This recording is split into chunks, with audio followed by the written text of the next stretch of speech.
Amanginang seluruh saudara yang terkasih di dalam Kristus Yesus, minggu kita hari ini akan mendengarkan firman Tuhan yang tertulis di 1 Raja-Raja 19 ayat 15 sampai 21. 1 Raja-Raja 19 ayat yang ke-15 sampai yang ke-21. Dalam Alkitab terjemahan baru begini bunyinya. Firman Tuhan kepadanya, "Pergilah, kembalilah pada jalanmu ke padang gurun Damsyik. Sesampainya engkau di sana, engkau harus mengurapi Hazael menjadi raja atas Aram. Engkau juga harus mengurapi Yehu cucu Nimsi menjadi raja atas Israel, dan Elisa bin Safat dari Abel Meholah menjadi nabi menggantikan engkau. Siapa yang luput dari pedang Hazael akan dibunuh oleh Yehu. Siapa yang luput dari pedang Yehu akan dibunuh oleh Elisa. Tetapi aku akan meninggalkan 7.000 orang di Israel, semua orang yang tidak berlutut menyembah Baal dan mulutnya tidak mencium dia." Elia pergi dari sana dan mendapati Elisa bin Safat yang sedang membajak dengan 12 pasang lembu. Elisa sendiri di belakang pasangan lembu yang ke-12. Ketika melintas di dekatnya, Elia melemparkan jubahnya kepadanya. Elisa lalu meninggalkan lembu itu dan berlari mengikuti Elia. Katanya, "Izinkanlah aku mencium ayahku dan ibuku dahulu, lalu aku akan mengikuti engkau." Jawabnya kepadanya, "Pergilah, lalu kembalilah, karena apa yang telah kuperbuat kepadamu." Elisa pun berbalik meninggalkan Elia. Ia mengambil pasangan lembu itu, menyembelihnya, dan memasak dagingnya dengan bajak lembu itu sebagai kayu api. Ia memberikan daging itu kepada orang-orangnya, lalu mereka makan. Sesudah itu ia berangkat mengikuti Elia dan melayani dia. Demikianlah firman Tuhan. Seluruh saudara yang terkasih di dalam Kristus Yesus, di perjalanan kehidupan kita, keseharian kita, satu hal yang kita butuhkan bersama adalah istirahat. Semua orang itu butuh istirahat. Tidak ada yang on terus, tidak ada yang bekerja terus, tidak ada yang berjalan terus. Semua butuh istirahat. Bahkan Tuhan sendiri pun ketika menciptakan seluruh ciptaannya, dia mengatakan, "Aku beristirahat pada hari yang ke-7. Itulah pentingnya istirahat itu. Istirahat itu bukan mengatakan bahwa perjalanan kita sudah selesai, tetapi istirahat itu sebagai bentuk bahwa kita butuh kekuatan baru untuk melanjutkan perjalanan dan melanjutkan pekerjaan ke depan. Jadi istirahat itu pasti kita semua butuhkan, dan dengan istirahat kita mengumpulkan banyak kekuatan. Tetapi hidup ini jangan kebanyakan istirahat. Jangan juga kebanyakan istirahat, salah itu. Kalau kebanyakan istirahat, istirahatlah sesuai dengan kebutuhan. Abang Inang, hal yang sangat mengesalkan, hal yang sangat bisa memicu kemarahan dari dalam diri kita, ketika kebutuhan istirahat kita itu diganggu. Ketika istirahat kita itu tidak bisa kita nikmati, itu bisa membuat kita kesal. Kalau dia bisa melampiaskan kekesalannya, pasti dia marah.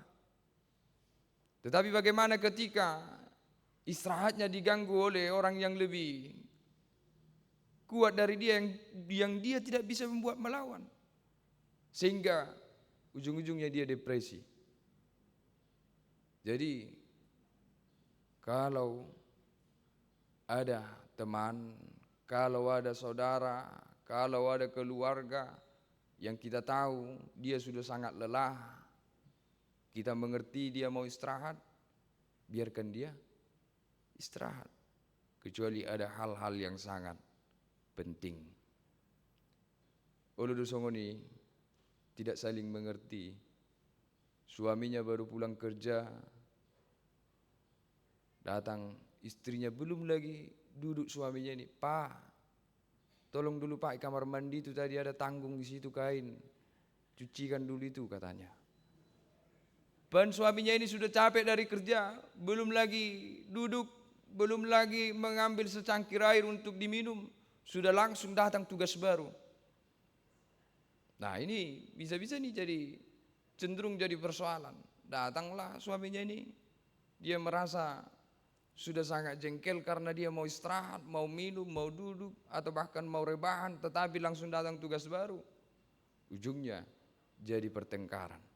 Wah hamu kaama, jujur dosongoni jabu.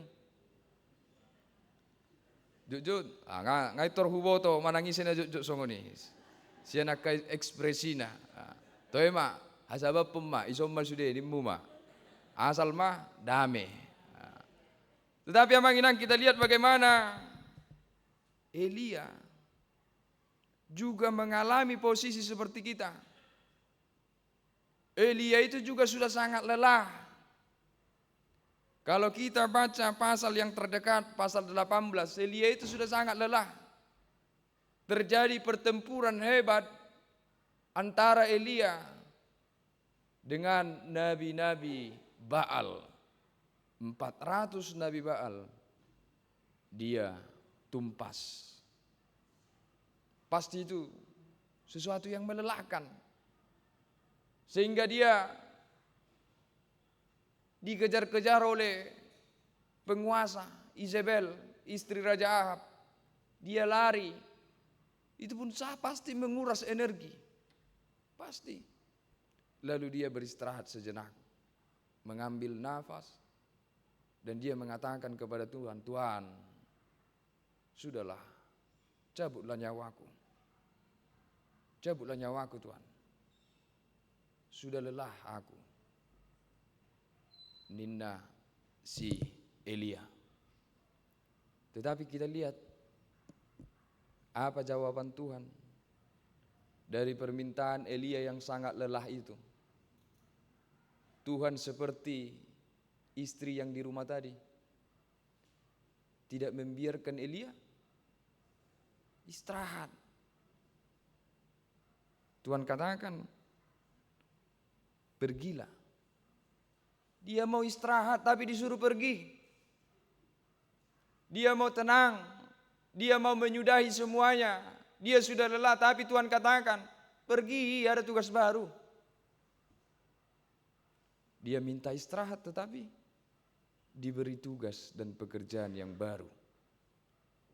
Pasti itu sangat menjadi beban bagi Elia.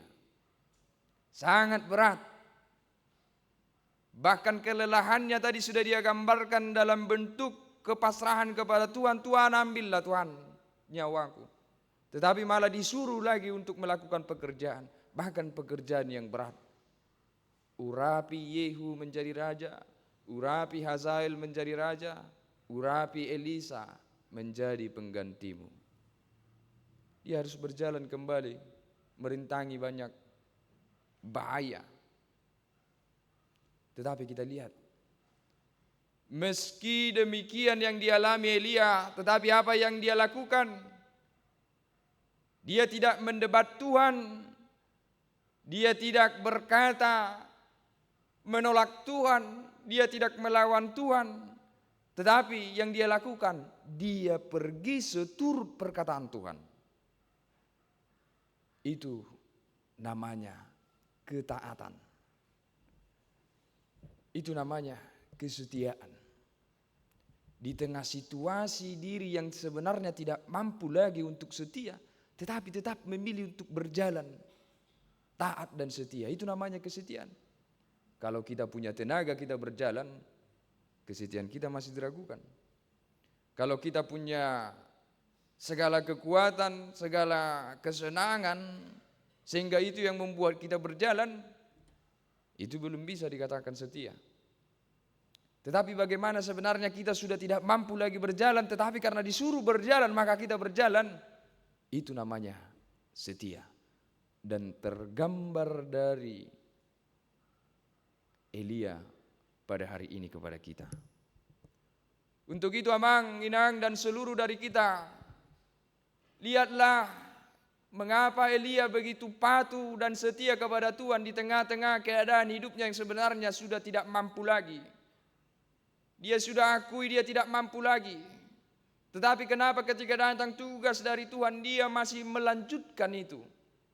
Karena dia tahu bahwa yang menyuruh dia adalah Tuhan itu sendiri, penguasa dari segala penguasa, sehingga tidak ada pilihan lain selain taat dan tunduk. Elijah, Tuhanku adalah Allah. Itu arti dari nama Elia. Elijah, Tuhanku adalah Yahweh, Tuhanku adalah Allah. Dia mau mengatakan seluruh kehidupanku itu tergantung dari Tuhan. Kalau Tuhan mau aku jalan maka aku akan jalan. Kalau Tuhan mau aku duduk maka aku akan duduk. Kalau mau Tuhan aku berhenti maka aku akan berhenti. Tuhanku adalah Yahweh, Tuhanku adalah Jehovah, Tuhanku adalah Allah. Sehingga seluruh perjalanan kehidupanku seturut dengan perintah Tuhanku. Itulah Elia. Dia boleh meminta, boleh. Sebagai manusia dia boleh meminta, Tuhan udahlah. Tetapi kalau Tuhan katakan lanjut, oke, lanjut. Apa boleh buat? Tuhanku yang memerintahkanku. Dan sebenarnya manginang ini juga selalu sampai kepada kehidupan kita.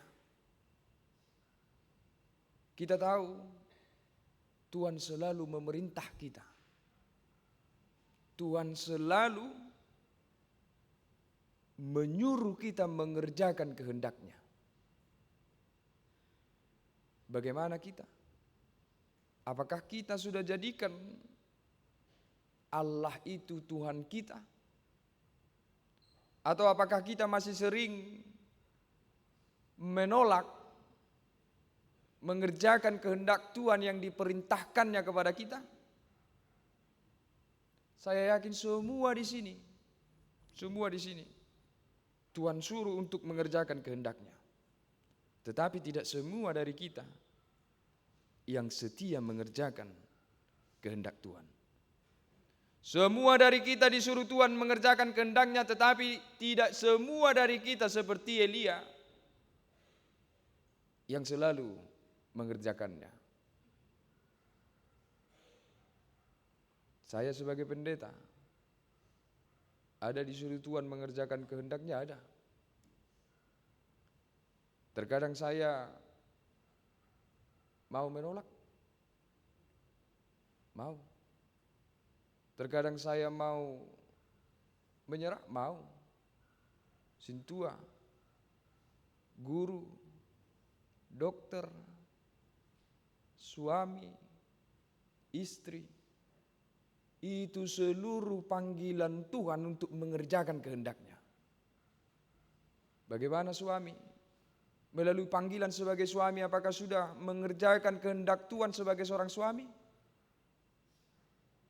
Dakku boto amang aha. Perintah atau kehendak Tuhan yang harus saya kerjakan.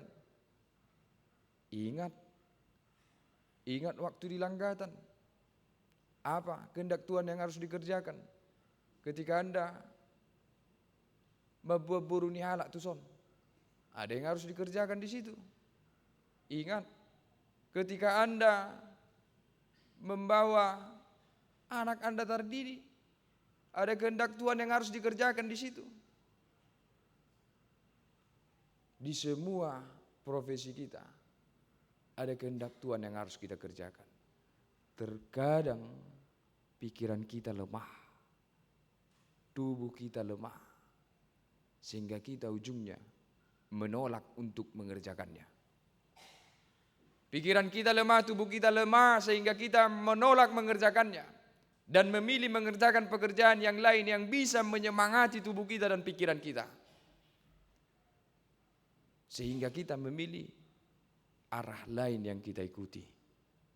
Bukan lagi Elia, Tuhan adalah Allahku. Tetapi kita sering mengarah seperti Ahab yang punya Allah lain di kehidupan ini. Sudah pastikah Tuhan itu Allah kita? Itu bisa kita nilai dari apa yang kita kerjakan. Kalau kita kerjakan kehendak Tuhan, benar Tuhan itu Allah kita. Tetapi mari jujur, pribadi lepas pribadi. Kehendak siapa yang kita kerjakan sepanjang perjalanan kehidupan kita? Kehendak kita kah? Kalau kehendak kita, Tuhan bukan Allah kita. Tetapi diri kita yang menjadi Tuhan atas diri kita sendiri. Atau kehendak siapa? Kehendak dunia ini kah? Berarti Tuhan bukan Allah kita. Dunia inilah yang menjadi Allah kita. Untuk itu amang inang, lihatlah ketika Tuhan memerintahkan sesuatu kepada Elia, bahkan di tengah-tengah kelemahannya, yang Tuhan tuntut adalah ketaatannya. Sehingga semuanya sebenarnya bisa kita lakukan. Bisa, asal kita taat. Apapun yang datang kepada kita, apapun yang kita alami, apapun yang harus kita kerjakan, sebenarnya ketika itu kehendak Tuhan bisa kita lakukan. Seluruh kehidupan ini selalu berhubungan dengan kehendak Tuhan yang harus kita kerjakan. Tetapi seperti saya katakan tadi, pikiran lemah, ujungnya tidak kita kerjakan. Kita lihat kehendak Tuhan, kasihi musuhmu.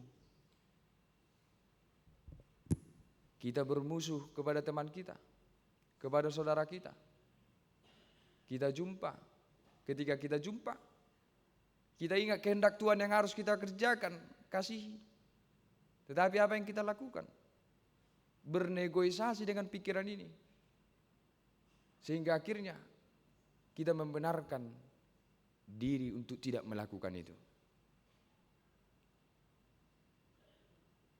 Ketika jumpa yang lemah, perintah Tuhan apa? Menjadi berkat, tolong. Tetapi ketika tetangga saudara kita jumpa lemah, ada hal-hal yang timbul di dalam pikiran atau di dalam hati, ketika kita ingin membantu, tebune gulune, alok mati, isyarowai. Ujungnya kehendak pikiran kita. Memang kehendak Tuhan itu sangat rumit, sangat berat. Tetapi bisa kita lakukan ketika kita mau taat kepada Tuhan. Cara taat kepada Tuhan bagaimana? Patik yang dibacakan tadi.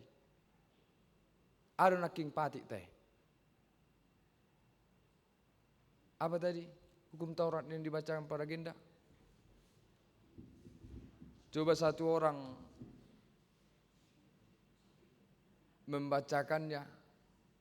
Ini juga persoalan ketaatan. Berdirilah dulu satu orang untuk membacakan hukum Taurat tadi.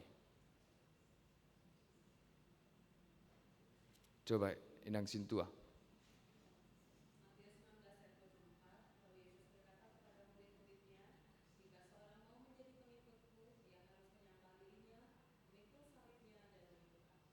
Iya. Pertama kita harus menyangkal diri kita. Yang kedua kita harus tahu bahwa kita akan memikul salib. Yang ketiga barulah kita pengikut Kristus yang taat. Selama kita tidak selesai dengan diri kita, percayalah yang terjadi hal-hal seperti tadi. Disuruh mengasihi tetapi tidak mampu mengasihi. Disuruh menolong tetapi merasa rugi sehingga tidak jadi menolong. Disuruh untuk melakukan kehendak Tuhan, tetapi kehendak dirinya yang dia lakukan. Karena apa? Karena kita tidak selesai dengan diri kita. Karena seluruh perjalanan kehidupan kita ini masih selalu tentang diri kita. Masih selalu tentang kesuksesan kita. Masih selalu tentang keberhasilan, pencapaian-pencapaian kita. Tetapi di dalam Tuhan, supaya kehendak Tuhan itu memang totalitas bisa kita hidupi, satu-satu hal yang memungkinkan itu ketika kita mampu menyelesaikan diri kita, menyangkal diri. Sulit, tentu sulit, bahkan sangat sulit. Tetapi Elia tunjukkan itu pada kita hari ini. Amang Inang, lihatlah bahwa ketaatan dan kesetiaan Elia tidak pernah dilupakan oleh Tuhan. Sebagaimana yang kita tahu, Elia tidak mengalami kematian. Upah dari sebuah ketaatan, kehidupan ada padanya. Upah dari ketaatan kepada Tuhan, dia akan diselamatkan dari kematian. Itu tergambar dari Elia. Ketaatan yang luar biasa ditunjukkan Elia, sehingga Tuhan mengangkatnya ke dalam kerajaannya. Untuk itu Amang Inang, percayalah, mungkin banyak hal yang kita pikirkan konyol ketika kita melakukan kehendak Tuhan betul-betul. Banyak hal yang baik yang ingin kita lakukan tetapi terlihat sebenarnya secara logika tidak baik. Atau secara logika itu pekerjaan orang bodoh. Memang iya, bahkan Paulus sudah mengingatkannya. Memang bagi dunia ini kebodohan itu semua, tetapi bagi kita itu kebanggaan dan sebuah kehidupan. Dan kebodohan itu tidak pernah sia-sia. Kebodohan karena Tuhan itu tidak pernah sia-sia. Kita selalu diperhatikan oleh Tuhan. Tetapi siapa yang selalu berorientasi tentang dirinya di dalam kehidupan ini, dia akan kehilangan nyawanya. Yesus berkata demikian. Siapa yang mengasihi nyawanya, dia akan kehilangan nyawanya. Itu artinya orang yang selalu berjalan dengan kepentingan-kepentingannya sendiri dan menyingkirkan kehendak-kehendak Tuhan, sebenarnya dia sedang menghilangkan nyawanya. Tetapi siapa yang mau berkorban, bahkan mengorbankan kepentingannya untuk mewujudkan kehendak Tuhan, dia mengalami kehidupan. Untuk itu Amang Inang, kita semua dipanggil untuk mengerjakan kehendak Tuhan tanpa melihat latar belakang kita. Kita semua dipanggil untuk mengerjakan kehendak Tuhan. Lihat Tuhan tadi mengatakan, kau rapi ini, kau rapi ini, kau rapi Elisa. Itu semua dipilih Tuhan. Dan kalau kita perhatikan, lihat bagaimana Tuhan memilih orang-orang yang dia panggil. Terkadang sulit dipikirkan. Ada yang lembut, ada yang baik, tetapi ada yang sangat kasar. Elia ini kalau kita baca-baca seperti orang yang sangat kasar dan brutal. Terkadang terpikirkan bagaimana mungkin Tuhan memanggil orang seperti ini. Dia main tebas. Tidak ada kompromi. Dia petarung. Tidak ada negosiasi. Yang jelas yang dia tahu kehendak Tuhan harus diberdirikan. Siapa yang tidak hidup seperti kehendak Tuhan, dia harus dihabisi. Itulah kebrutalan Elia. 400 nabi palsu dia sembelih. Dia matikan 400 nabi palsu. Dia, seandainya saya bayangkan bagaimana ketika Elia hadir zaman kita hari ini. Anggohita Marsera mahita dangi. Baik kok kamu jo. Anggo adong si Elia di tongah-tongah ta. Di bertiga sinoengon. Pasti langsung kita cari tempat persembunyian masing-masing ini. Karena tidak ada negosiasi sama dia, tidak ada kompromi sama dia. Allah harus ditegakkan. Lihat nabi-nabi yang lain, ada yang penuh kompromi. Daniel sangat lembut. Daniel sangat lembut. Hosea sangat lembut. Yesaya sedikit ekstrim, tapi tidak se-ekstrim Elia. Tapi terkadang di pikiran ini, kenapa Tuhan memilih orang yang begitu ekstrim untuk mengerjakan kehendaknya? Itu keputusan mutlak dari Tuhan. Jalau mamereng, molohu bereng, sien ceritai. Kenapa Tuhan memilih orang seperti itu? Karena memang orang seperti itulah yang dibutuhkan pada zamannya. Karena orang seperti Elia yang sangat ekstrim, itu yang dibutuhkan oleh kerajaan Israel pada zaman itu. Karena hampir sudah tidak ada lagi orang yang menyebut nama Tuhan di situ ketika Izebel masuk, ketika Ahab menjadi raja. Tidak butuh lagi untuk kompromi, semua harus diselesaikan. Tuhan harus ditegakkan. Sehingga tidak butuh orang seperti Daniel, sehingga tidak butuh orang seperti Yesaya yang sedikit ekstrim, tetapi butuh orang yang sangat ekstrim dan sangat keras supaya kehendak Tuhan dinyatakan di tengah-tengah zaman itu. Jadi kalau kita berpikir kenapa Elia tidak ada zaman sekarang, mungkin tidak kita butuhkan karakter demikian pada zaman sekarang. Tapi mungkin suatu saat bisa hadir Elia, bisa. Bisa hadir karakter-karakter seperti Elia, bisa. Untuk itu, lihatlah Tuhan mutlak atas kuasanya memilih siapapun yang ingin dia pakai untuk mewujud nyatakan kehendaknya. Kita semua dia pilih di tempat kita masing-masing untuk mewujud nyatakan kehendak Tuhan. Di gereja kita dipilih. Au nang pego haurang aku alai. Selalu do. Urajumi mau lihat Tuhan dipilih toa nang pego dang haurang aku.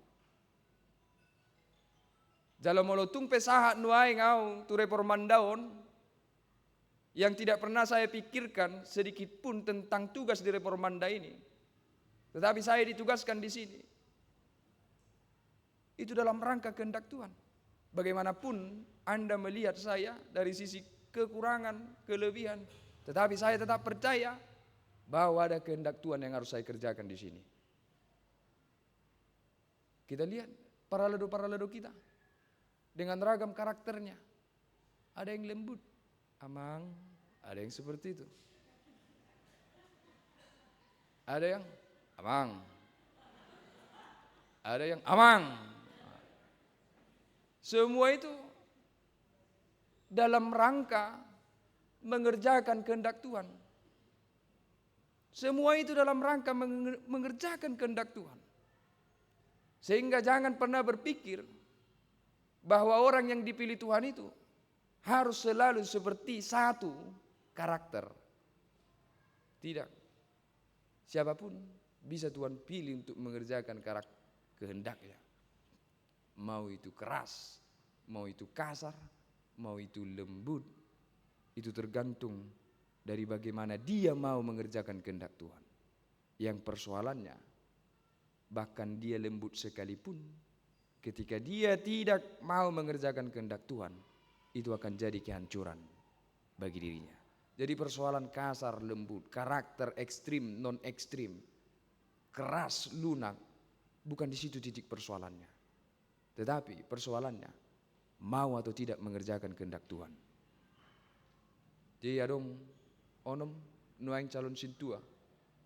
Saya juga katakan kepada seluruh calon sintua. Mereka bilang kadang tidak yakin, sama. Jangankan calon sintua. Terkadang dalam diri nong martohonape, dakola situa, baka padita. Terkadang merenung juga. Ini bagaimana Tuhan saya harus menghadapi ini? Bagaimana Tuhan saya harus mengerjakan ini? Terkadang juga seperti itu.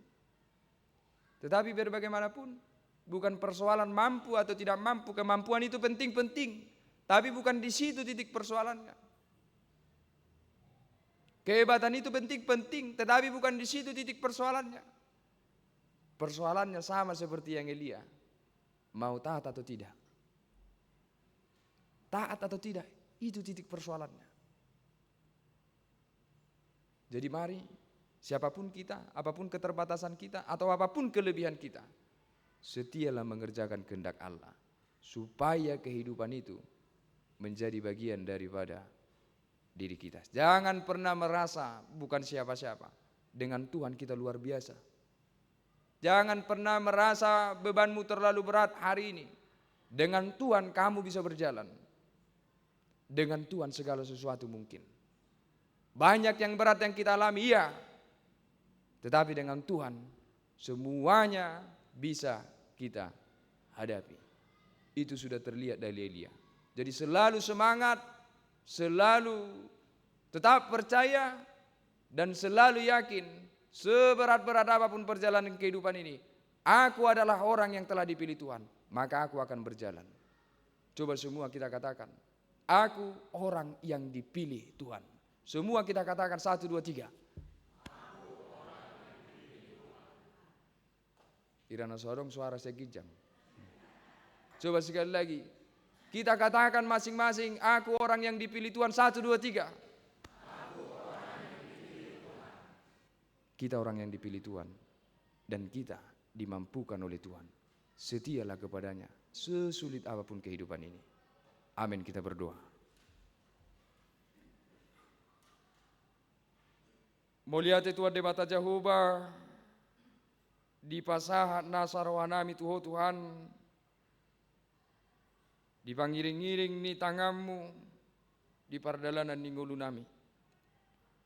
Tuhan debata Jehovah, hatam nunggah hutangiok kami. Suatu mai Tuhan di bagasar rohanami. Asa situ Tuhan, marhagogo o kami, laho satia manghutoko.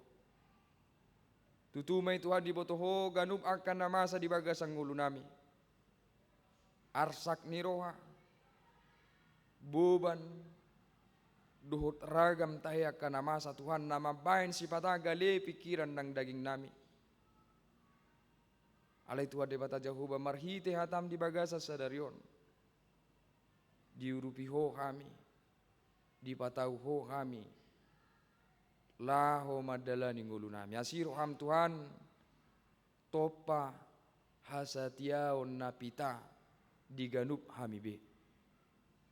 Tuhan debata Jehovah nang dibagasa sa daryope. Martangyak kami Tuhan, tu sa luhut ngulu nami keluarga nami. Homa namang gonggom Tuhan. Gonggom akayanakon nami Tuhan. Manang di dia pe, jala manang dia pe nuaing, na diulaho nakayanakon nami, di parsikolaon, manang na di parkarejuan. Tuhan debata Jehovah. Homa nama dongani na sida sa luhut na. Tabaya kahapistaran dia ka namar sikola Tuhan. Tabay gugo nang bisuk dia ka parkarejo. Tuhan debata Jehovah, songoni nang disaluhu natoras pargugoi Tuhan asa saluhu tami natoras bui mangula hollo moni roham di hajong-jongan nami be akka ama mangula hollo moni roham di tonga-tonga ni keluarga akka ina mangula hollo moni roham di tonga-tonga ni keluarga songoni nang akka yanakon asa situtu Tuhan perjabar hami di hasonangan na pinaradem tua debata Jahuba songoni nang diganupa kaulaon nami na marragami dia pe Tuhan ulau nadinggan na hulau kami dalam nami lau mangalulu ya kanarikot di parngoluan nami Tuhan ape hontangamu naguk pasu-pasui asa terpasu-pasu akka ulau nami tua debata Jahuba songoni nang di bagasan sadarion hingot tami maka dongan nami na di bagasan parsahito gudang tutu Tuhan ruas ni huriam na marsahit na di bagas nasida songoni nang di rumah sakit lumubi Tuhan di ina nami inang nyonya sintua silalahi natongon marsahit nuaing hukoraun hami guarna di tangyang nami Tuhan homa toktong na mangalehon hamalumot tuina nami pasu-pasu Tuhan akka ubat pasu-pasu nang akka tim medis na majama pamatang ni hina nami siakodo saluhut mual songoni nang hamalumoni tua debata Jehovah dia kodongan nami be na subui huhu gorau kami gorna homa Tuhan nama dongani homa nama masuk-masuk asiroham Tuhan tatap ngolu nami ganup marsada-sada asa taruli hami Tuhan dia kagugu dohot diragam las nirohana siakoi tua debata Jehovah di sude panghiduan nami huboto hami do Tuhan gudanga kahaurangan nami gudanga kadosa nami marpamuati roham di saluhutne jalo matangyang nami holan mga saon guar ni anakmu Tuhan Yesus Kristus Tuhan nami amin.